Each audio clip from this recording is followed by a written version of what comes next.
Leo Tolstoy की एक बहुत ही प्रसिद्ध कहानी है। कहते हैं कि पुराने रूस में 3 फकीर बहुत प्रसिद्ध हो गए। वे इतने प्रसिद्ध हो गए कि वहाँ का जो सबसे बड़ा पादरी था उसे उन तीनों फकीरों से बड़ी ईर्ष्या होने लगी, क्योंकि धीरे धीरे लोगों ने चर्च में आना ही बंद कर दिया था। चर्च से लोगों की भीड़ बिल्कुल गायब सी हो गई थी।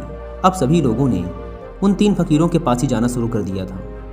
वहाँ का प्रधान पादरी सोचता कि ये तीनों कौन हैं जो मेरे रहते संत बन गए, क्योंकि ईसाईयत में एक प्रथा है कि जब तक चर्च किसी इंसान को मान्यता ना दे दे तब तक वो संत नहीं बन सकता।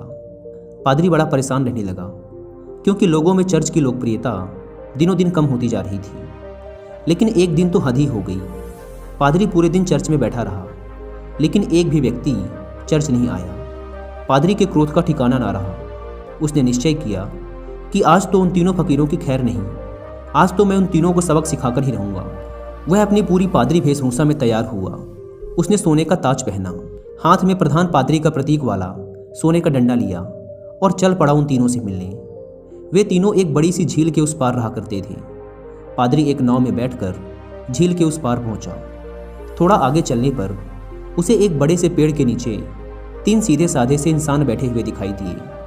वे तीनों पलथी मारकर चुपचाप उस पेड़ के नीचे बैठे हुए थे। पादरी ने उनके पास जाकर कहा, क्या तुम तीनों ही वो प्रसिद्ध संत हो जिनके कारण लोगों ने मेरे चर्च में आना बंद कर दिया है? उन तीनों ने कहा, संत? अरे नहीं नहीं, हम किस बात के संत? हम संत बनने के लायक नहीं हैं। ये तो यहाँ के लोग कहते हैं कि हम तीनों संत हैं। पता नहीं किसने ये झूठी अफवाह फैला दी, जिसे सुनकर लोगों की भीड़ यहाँ आती है। हम तो रोज़ ही इन्हें मना करते हैं कि यहाँ मत आया करो, लेकिन हम जितना मना करते हैं भीड़ उतनी ही बढ़ती जा रही है। हम इस भीड़ से परेशान हो चुके हैं। ये भीड़ भाड़ हमें रुचती नहीं। हम तो एकांत में ही रहना चाहते हैं। अच्छा हुआ आप आ गए। अब आप ही बचाइए हमें इस भीड़ से। यह सुन वह पादरी तो खुशी से फूला न समाया। सोचने लगा, ये तो बड़े ही भोले लोग निकले। खटिया खड़ी कर दूंगा इन तीनों की। आज तो इन तीनों को लाइन में लगाकर ही जाऊंगा। पादरी ने पूछा, लेकिन तुम तीनों करते क्या हो? उन्होंने कहा, कुछ नहीं, बस इस पेड़ के नीचे बैठकर ईश्वर की प्रार्थना करते हैं। पादरी ने पूछा, बाइबल कहाँ है? उन तीनों ने अपना सिर नीचे झुका लिया। पादरी ने पूछा, क्या हुआ? उन्होंने कहा, अब क्या बताएं आपसे, हम तीनों ही अनपढ़ हैं, हमें पढ़ना नहीं आता। बाइबल रखकर भी क्या करेंगे? यह सुनकर तो वह पादरी और भी खुश हुआ। सोचने लगा, अनपढ़ हैं फिर भी इतने सारे लोगों को बेवकूफ़ बना रखा है। इनकी तो मैं मटिया मेट कर डालूंगा, पूरे शहर के सामने इनकी बेइज्जती करूंगा। पादरी ने पूछा, फिर तुम लोग प्रार्थना कैसे करते हो? चर्च की प्रार्थना तो तुम्हें याद होगी ना? यह सुन उन तीनों ने फिर से अपना सिर नीचे झुका लिया। पादरी ने पूछा, अब क्या हुआ? तुम लोगों ने फिर से अपना सिर नीचे क्यों झुका लिया? उन्होंने कहा, क्या बताएं, बड़ी लज्जा आ रही है आपसे बताते हुए कि हमें प्रार्थना भी नहीं आती। पादरी ने आश्चर्य से कहा, क्या तुम्हें प्रार्थना भी नहीं आती? उन तीनों ने नाम में अपना सिर हिला दिया। पादरी ने कहा, फिर तुम तीनों प्रार्थना करते कैसे हो? उन्होंने कहा, आपके चर्च की प्रार्थना तो बड़ी लंबी चौड़ी है, हम अनपढ़ गवारों को याद ही ना हो पाई, और फिर गलत पढ़ने का कोई मतलब भी नहीं है। इसलिए बहुत सोचने के बाद, बहुत गणित भिड़ाने के बाद हमने अपनी खुद की एक प्रार्थना बना ली। यह सुन पादरी जोर से चिल्लाया, क्या तुमने अपनी खुद की प्रार्थना बना ली? प्रार्थना तो सर्वमान्य होती है, शास्त्रों में लिखी होती है, हजारों हजारों साल पुरानी होती है। जीसस को तो प्रार्थना खुद परमात्मा ने सिखाई थी, लेकिन तुम लोगों ने अपनी खुद की प्रार्थना बना ली। उन्होंने कहा, हमसे बहुत बड़ी गलती हो गई, हमें माफ़ करें। हम अनपढ़ गंवार इंसान, हमें कुछ नहीं पता। अब आप हमें जो प्रार्थना सिखाएंगे हम वही प्रार्थना आज से करेंगे। हम आपके पैर पड़ते हैं, हमसे बहुत बड़ी गलती हो गई, हमें क्षमा करें और आप हमें अपनी वाली प्रार्थना सिखाएं। लेकिन पादरी के मन में भी जिज्ञासा जागी कि देखूं तो इन्होंने कौन सी प्रार्थना बनाई है। पादरी ने कहा, पहले तुम लोग मुझे अपनी प्रार्थना सुनाओ। उन्होंने कहा, नहीं महाराज, हम अनपढ़ों की प्रार्थना का कोई मतलब नहीं। आप हमें और शर्मिंदा ना करें, आप हमें अपनी वाली प्रार्थना सिखाएं। लेकिन पादरी नहीं माना। इसलिए पादरी के बार बार कहने पर आखिर में वो अपनी प्रार्थना सुनाने के लिए राजी हो गई। उन्होंने कहा, हमने बहुत सोचा, बहुत विचार किया, लेकिन हमें कोई प्रार्थना ना सूझी। फिर हमें याद आया कि ईसाईयत में तो भगवान के 3 रूपों को माना गया है, इसलिए हमने इसी पर अपनी प्रार्थना बना दी। अगर आप हमारी प्रार्थना सुनेंगे तो हम पर हंसेंगे। इसके बाद वे तीनों चुप हो गए। पादरी ने कहा, अरे बताओ, नहीं हंसूंगा मैं। उन्होंने कहा, भगवान के 3 रूप हैं, इसलिए हमने प्रार्थना बना दी कि हम भी 3, तुम भी 3, हम पर कृपा करो। यह सुन तो वह गंभीर पादरी भी हंस पड़ा। बोला, जिंदगी में बहुत प्रार्थनाएं सुनी, पर ऐसी प्रार्थना कभी ना सुनी। वह मन ही मन सोचने लगा, बड़े बेवकूफ़ लोग हैं, आज तो इनकी यक्त ठिकाने लगाकर ही जाऊंगा। इन तीनों को मेरे पास चर्च में आना ही पड़ेगा। उन तीनों ने कहा, आप हमारी छोड़िए, अपनी प्रार्थना सिखाइए, हम आज से वही करेंगे।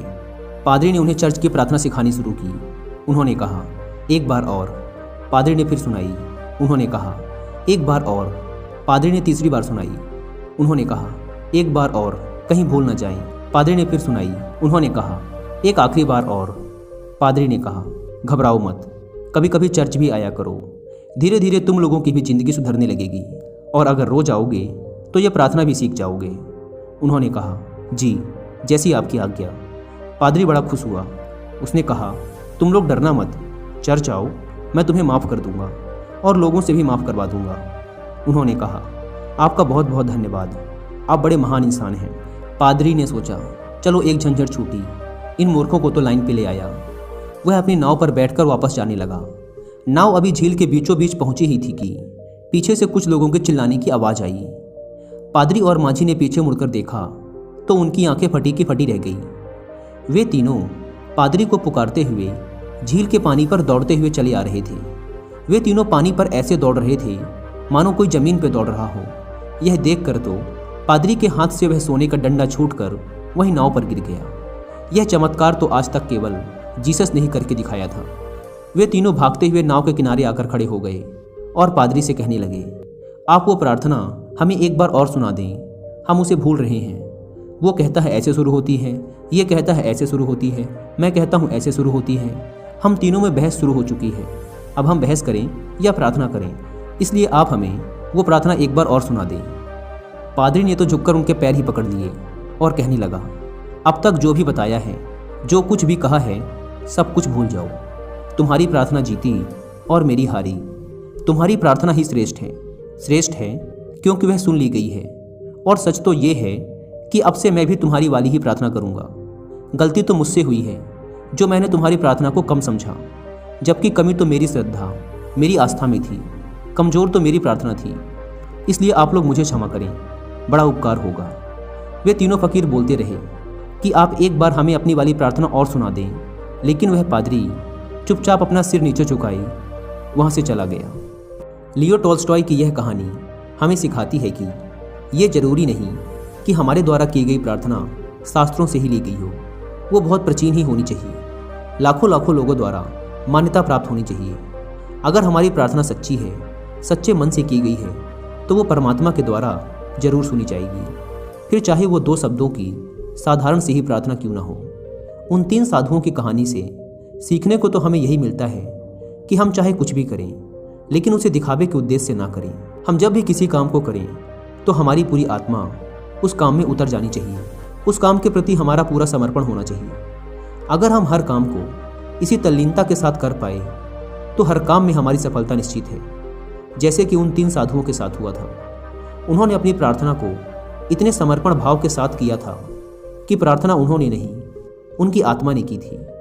फिर उनकी प्रार्थना इतनी सच्ची हो गई कि ईश्वर भी उनकी प्रार्थना को सुने बिना ना रह सका।